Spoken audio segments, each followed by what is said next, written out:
Welcome to RunBlogRun TV, presented by the Shoe Addicts. This is Larry Eater. It is Sunday night, April 24th, in lovely old London, England.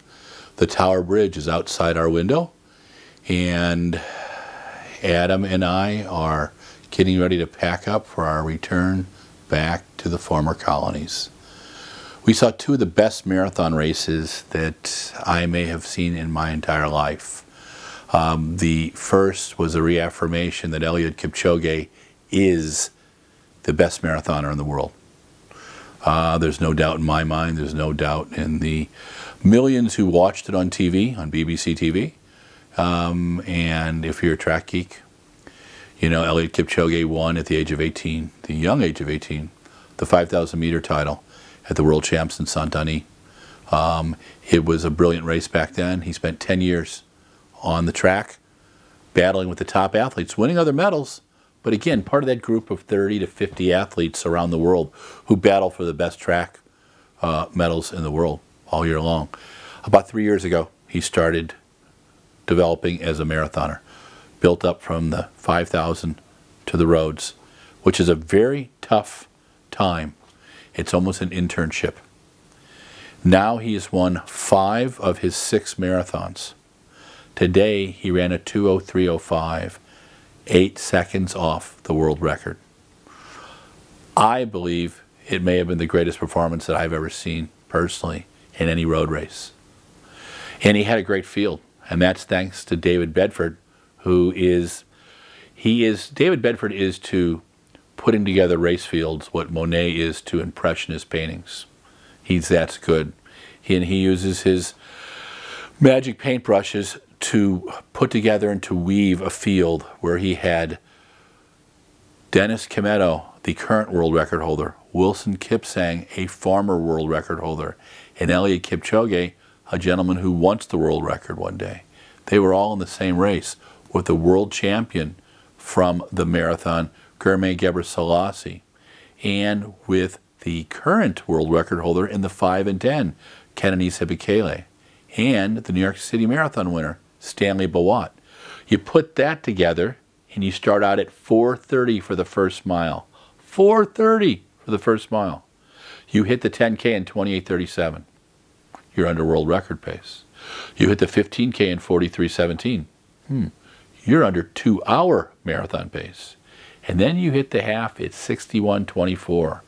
And yes, you're under world record pace. And at that time, there were still 7 guys in there. Wilson Kipsang fell, but battled hard and mightily and finished in 5th place in 2:07:32. In 4th place was Germain Gebrselassie, the young. I believe he's 20. Some say he's 21. He finished 4th place and looked fantastic. Let me put on the magic glasses for a second, because I can't remember everything. He finished in 2:07:46, 6 seconds above the former world record holder. In 2:06:36 was the second story of the marathon, Kenenisa Bekele. Kenenisa ran 2:05 for his opening marathon, 2:05:02 in Paris in 14. I went over to see that, was lucky enough to interview him afterwards. But from that time on, he developed a series of injuries. Achilles problems in his left leg, then they moved to his right leg, then it was problems with his soleus, then it was problems with his hamstrings. He's put together about 6 to 8 weeks of healthy training in the last couple months, and he ran 2:06:36. But the good thing was, after the race, he wasn't hurt. And when we interviewed him afterwards, I think we're going to see him at the marathon for a while. I asked him about coming back to the track. It's not time to come back to the track anymore. He knows the days of the racing 5K and 10K are way behind him. It's time to move to the marathon. And if he can continue to do what I think he can, he'll be in the marathon ranks for the next several years. I believe the Ethiopian selectors will pick Kenenisa Bekele over Lime Hazley, the winner of the Boston Marathon, for the selection process. I think Hazley may still be in it, but Bekele showed what he could really do. The final battle today was between Stanley Bawat, the winner in New York, and Eliud Kipchoge, who won in Berlin last year. In Kipchoge's race last year in Berlin, as you recall, his insoles flapped around. And people have been trying to get him to say stuff bad about the shoes or whatever for a long time. He was pretty funny here. He said, look, he said, if I can run in those shoes with insoles moving around, they must be pretty good shoes. Eliud is a Zen master of the marathon. He has a training group, he has a coach, and he has confidence in both, plus he has confidence in his training.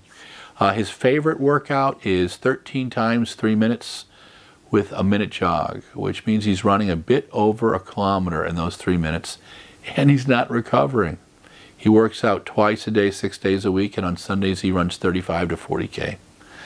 You don't run at his level without busting your ass. There's no way around it. You just don't even think about it. If you don't have a lot of talent, you're still going to be running 140, 150 a week if you want to be a great athlete.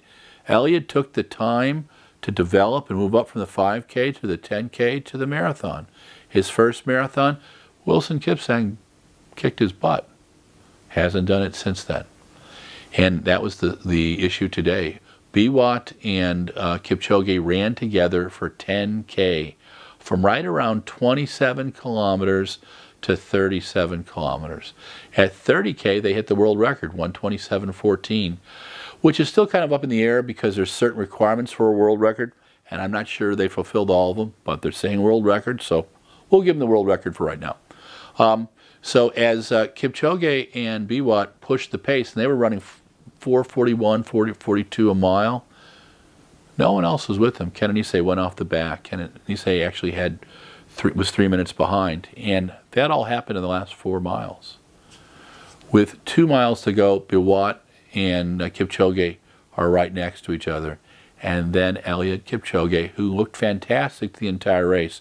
I had no doubt in his form, and I don't believe he did either. Put the hammer down. It was about a 4:38 mile, and all of a sudden you started to see room break between Kipchoge and Stanley Biwott. Stanley Biwott did not want to be broken. He had no choice. Eliud Kipchoge is the best marathoner in the world. Between 25 and 26 miles, Kipchoge ran a 4:35 mile, and he looked fantastic.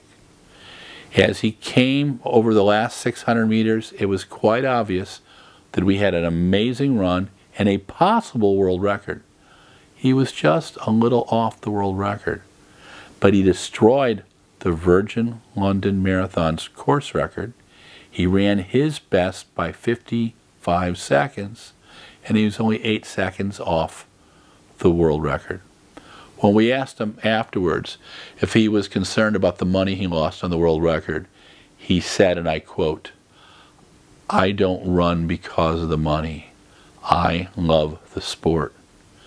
And when I asked him, "Eliud, why are you running so well? What gives you the confidence?" He smiled, and he has this wonderful smile. You see it at the end of a race when he's broken somebody. I first saw it at the Bank of America Chicago Marathon when he won there, and Kenenisa went off the back, and so did the other 3 runners who were with him. At 38K, he was by himself, and he was smiling, running 4:40 miles. What Kipchoge is about is an athlete at the top of their form. In the modern era, Eliud Kipchoge may be the best marathoner I've ever seen. He's definitely the best marathon racer, and he loves the sport. Will the Kenyans select him for Rio? I believe they will. Will he win there? I'm not sure.